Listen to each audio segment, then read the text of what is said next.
سورہ آل عمران آیت 139 سے 142۔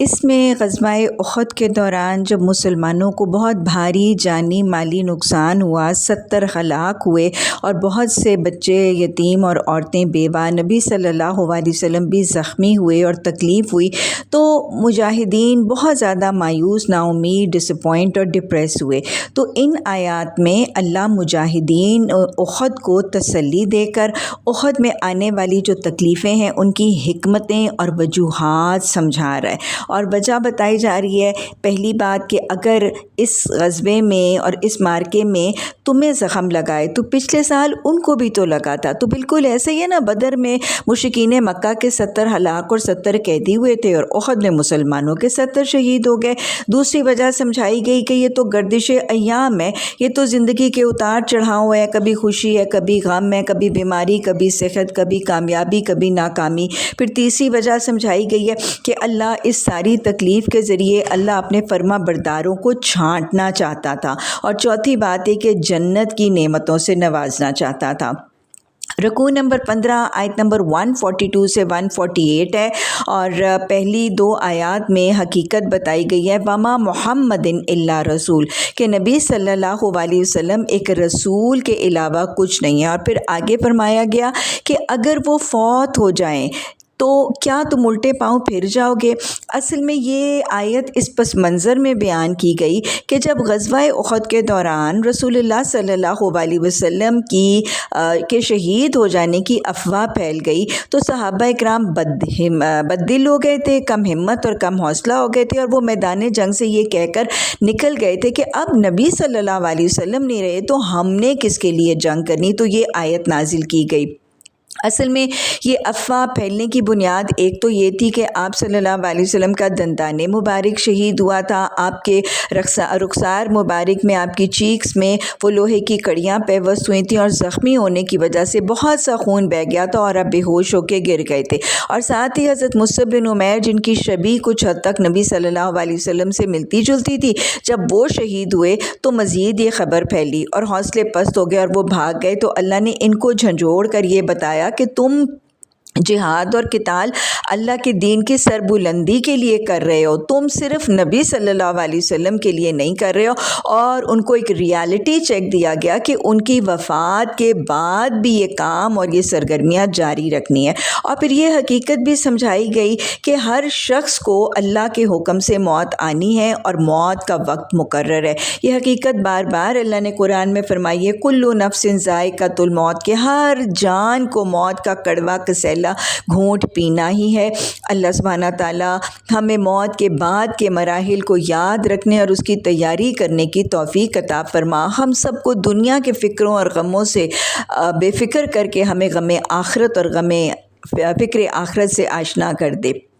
اس کے بعد اگلی آیت میں اللہ نے فرمایا، وَمَن يُرِدْ ثَوَابَ الدُّنْيَا نُؤْتِیہِ مِنْهَا وَمَن يُرِدْ ثَوَابَ الْآخِرَةِ نُؤْتِیہِ مِنْهَا سَنَجْزِی الشَّاکِرِینَ، کہ جو ثواب دنیا کی نیت سے کام کرے گا ہم اس کو اس دنیا ہی میں دیں گے، اور جو آخرت کی نیت سے کرے گا ہم اس کو اس میں دیں گے، اور اللہ شکر کرنے والوں کو بہت عنقریب اچھی جزا دے گا۔ تو اصل میں ان آیات سے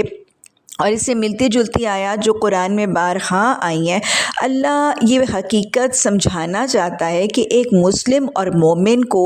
جب بھی کوئی عمل کرنا ہے تو دنیا کی کامیابی اور ترقی یا یہاں کی ناموری یا یہاں کی کوئی شہرت یا فائدے حاصل کرنے کے لیے نہیں، آخرت کے لیے کرنا ہے۔ انما الاعمال بالنیات، اعمال کا دار و مدار نیتوں پر ہے، تو جب بھی کوئی عمل کریں تو نیت میں اخلاص، خالصتاً اللہ کی اطاعت کی، اللہ کو راضی کرنے، اس کی ناراضگی اور اس کی نافرمانی سے بچنے کے لیے، یا اس کی جنت کو حاصل کرنے یا اس کے جہنم سے بچنے کا ارادہ کر کے عمل کرنا چاہیے۔ اب اللہ بار بار قرآن میں یہ بات کیوں ہائی لائٹ کرتا ہے؟ اللہ کو کیا فرق پڑتا ہے کہ ہم کس نیت اور کس ارادے سے عمل کریں؟ اصل میں یہ بات جب بتائی گئی ہے تو یہ بنیادی طور پر ہمارے فائدے کے لیے ہمیں بتائی گئی ہے، کیونکہ جب ارادہ دنیا کا ہو تو یاد رکھیے گا کہ اس عمل میں پرسیویرنس اور استقامت بھی نہیں ہوتی، اور ڈپریشن اور نا امیدی کا امکان بھی ہوتا ہے۔ لیکن جب ارادہ آخرت کا ہو یا رب کی رضا کا ہو تو وہ رب علیم، سمیع، بصیر، جب جب دیکھتا ہے اور ہمیں معلوم ہے کہ وہ جانتا ہے تو نہ نا امیدی اور مایوسی ہوتی ہے اور نہ ہی عمل میں کوئی قدم ڈگمگاتا ہے۔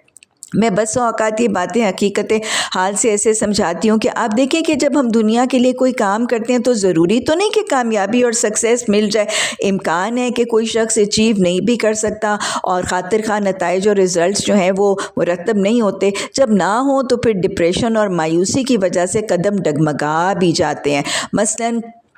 آپ دیکھیں کہ ایک خاتون ہے، اس کی شادی ہوئی ہے اور نکاح کے بعد وہ اپنے شوہر کی بڑی خدمت کرتی ہے، اپنے سسرال والوں کی بھی بڑی آؤ بھگت خدمت اور بازو کرتی ہے اور محض اس مقصد سے کرتی ہے کہ یہ مجھ سے راضی ہوں گے، شوہر مجھ سے راضی ہوگا تو مجھے خوش رکھے گا، میرا ہاتھ کھلا ہوگا، میرا نان نفقہ پاکٹ منی دے گا اور میری ازواجی زندگی اور میرا یہ گھر کے اندر معاملہ اچھا ہو جائے گا۔ لیکن آپ دیکھیں کہ اگر وہ اس نیت اور ارادے سے کر رہی ہے تو ضروری تو نہیں کہ شادی کے بعد فوراً ہی اس کو نتائج مل جائیں گے اور وہ سارے اس کے گن گانے لگیں گے اور شوہر جو ہے اس کے پاؤں کے تلے ہاتھ رکھنے لگے گا۔ نہیں، عین ممکن ہے کہ امیجیٹلی اس کو یہ نتائج نہ ملیں، وہ 2 مہینے 6 مہینے یہ کرے گی اور پھر کیا ہے، اس کو نا امیدی اور مایوسی اور ڈس اپوائنٹمنٹ اور ڈپریشن بھی ہوگی اور وہ یہ بھی سمجھے گی کہ انہوں نے تو بدلنا ہی نہیں ہے اور وہ کرنا چھوڑ دے گی، لہٰذا اس کو کوئی نتیجہ نہیں ملے گا اور اس کو ثابت قدمی اور استقامت بھی نہیں ملے گی۔ لیکن آن دا کنٹری، اگر وہ یہ سارے کا سارا کام محض اس لیے کر رہی ہے کہ یہ شوہر میرا قوام ہے اور اس کا حق مجھ پر سب سے زیادہ ہے اور اس کی فرما برداری اور اطاعت میں نے بحیثیت اچھی مسلمان قانتات اور صالحات بیوی کی صفات کی وجہ سے کرنی ہے اور اللہ کو راضی کرنے اور جنت میں داخل ہونے کے لیے کرنی ہے، تو وہ شوہر راضی ہو یا وہ سسرال راضی ہو یا نہ ہو، وہ کام محض اس لیے کر رہی ہوگی کہ اس کو پتہ ہو کہ اللہ سمیع سن رہا ہے، اللہ بصیر دیکھ رہا ہے، اللہ علیم جان رہا ہے، جس نے اجر دینا ہے وہ میرے دل کا حال علیم بذات صدور جانتا ہے، تو لہٰذا وہ کام کرتی رہے گی۔ جب وہ کام استقامت سے کرتی رہے گی تو وہ جو کہتے ہیں نا slow and steady wins the race, ultimately وہ ان کی خوشی اور ان کی رضامندی حاصل کرنے میں بھی کامیاب ہو جائے گی۔ تو اس لیے اللہ سبحانہ تعالیٰ نے یہ طریقہ سکھایا ہے۔ اور پھر وہ صحابہ کرام جو بہت ہی ڈس اپوائنٹڈ اور ڈیجیکٹڈ اور مایوس تھے، ان کو اللہ نے 145 سے آیت 148 میں بتایا ہے کہ پچھلے کہ تم نے صرف جنگیں نہیں کی، تم سے پچھلے بھی نبیوں کے پیروکاروں نے یہ جنگیں کیں اور ان کا طریقہ بتایا گیا کہ انہوں نے 3 کام نہیں کیے اور 2 کام کیے۔ پچھلے نبیوں کے پیروکاروں مجاہدین نے جہاد اور قتال میں کیا نہیں کیا؟ اللہ نے فرمایا فما وہنوا، انہوں نے وہن نہیں کیا۔ وہن کا مطلب ہے کم ہمت ہو جانا، کم حوصلہ ہو جانا، سستی دکھانا، ڈپریشن اور انگزائٹی کا شکار ہو جانا۔ اور وہن کے حوالے سے وہ حدیث بھی ہے نا کہ آپ نے فرمایا صلی اللہ علیہ وسلم نے کہ ان قریب امت کے حالات نے بتایا کہ ان قریب غیر مسلم قومیں تم پر چڑھ آئیں گی اور ایک دوسرے کو تم پر حملے کی ایسے دعوت دیں گی جیسے چنے ہوئے دسترخوان پر کھانا کھانے کی دعوت دی جاتی، یعنی گویا مسلمان اور امت رسول صلی اللہ علیہ وسلم دشمنان اسلام کے لیے ترنوالا بن جائیں گے۔ صحابہ نے پوچھا کیا اس وقت ہم بہت تھوڑے ہوں گے؟ آپ نے فرمایا نہیں، تم کثیر تعداد میں ہوگے،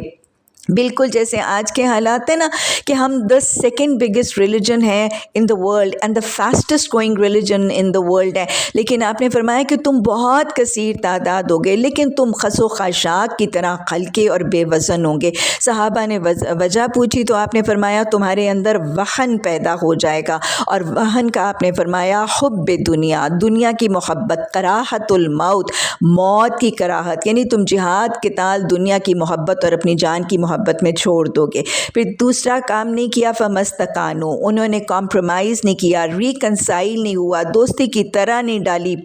اور دشمنوں کے آگے مصالحت کے لیے ہاتھ نہیں بڑھائے۔ اور تیسرا کام فما ضعفوا، انہوں نے ضعف کمزوری نہیں دکھائی کہ دشمن کے آگے سرنگوں ہو جاتے۔ اور 2 کام کیا کیے؟ صبروا، جب اللہ کی اطاعت کو تھاما، اللہ کے نظام کو تھاما اور اللہ کے دین کی سربلندی کے لیے دشمنوں کے ساتھ ماتھا لگایا، تو جو جسمانی، مالی، روحانی، سوشل، سائیکلوجیکل، اکنامیکل جتنی بھی پریشانیاں آئیں انہوں نے کیا کیا؟ وہ ڈپریشن، انگزائٹی، سٹریس اور ٹینشن کا شکار نہیں ہوئے اور اللہ کی اطاعت پر جمے اور ڈٹے رہے۔ یہ ہے صبروا۔ اور دوسرا کام انہوں نے دعا کی، کیونکہ یاد رکھیے گا مومنوں کا اسلحہ اور ہتھیار جو ہے